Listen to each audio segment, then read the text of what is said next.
Hello mums, welcome to episode 5.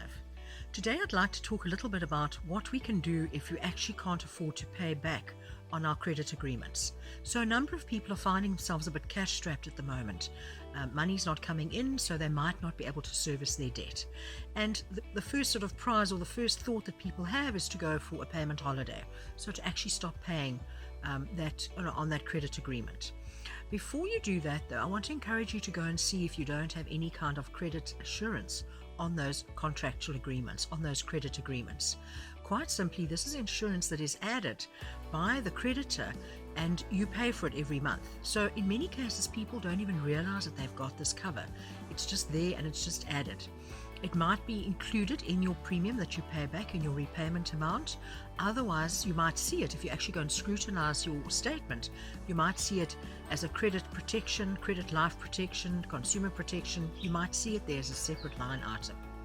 You can't lapse it once you've taken out the credit, and if it's been added to your credit agreement, you can't lapse it. So it will be in force as long as you're paying your payment every month.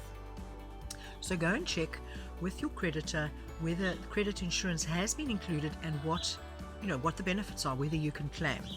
Traditionally, it covered us for loss of income due to disability, or if you died or you got ill. So that was really what it covered for initially. So if you couldn't pay because of one of those three instances, then your credit agreement would be settled. However, from August 2017, this was changed to also include loss of income or retrenchment. So again, it depends on what the wording is in your agreement. So whether you've been retrenched or you've just got a loss of income due to the situation at the moment, you may or may not be covered. So check with your creditor. Two of the banks, as far as I know, FNB and African Bank, have actually been proactive in contacting their clients and letting them know about cover and whether they have cover. So that's the first thing. So if you don't have any kind of credit cover, and by the way, that will pay your installments for up to 12 months, depending on what the cover is that you have, if you have cover.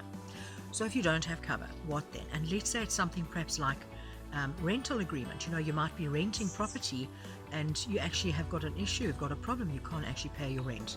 Just realize that this situation has not been provided for in any contract.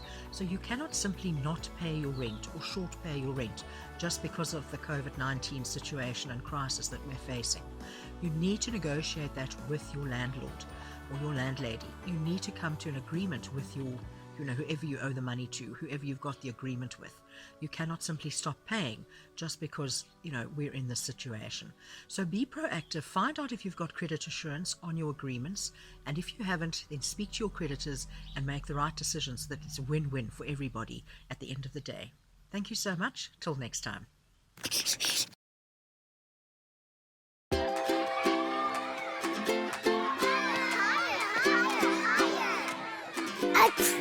If your child is not growing well, she may not be eating well and can become sickly. That's why Pediasure has 26 key nutrients to help support height, weight, and immunity.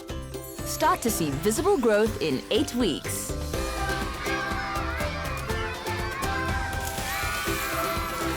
Pediasure, for growth you can be sure of.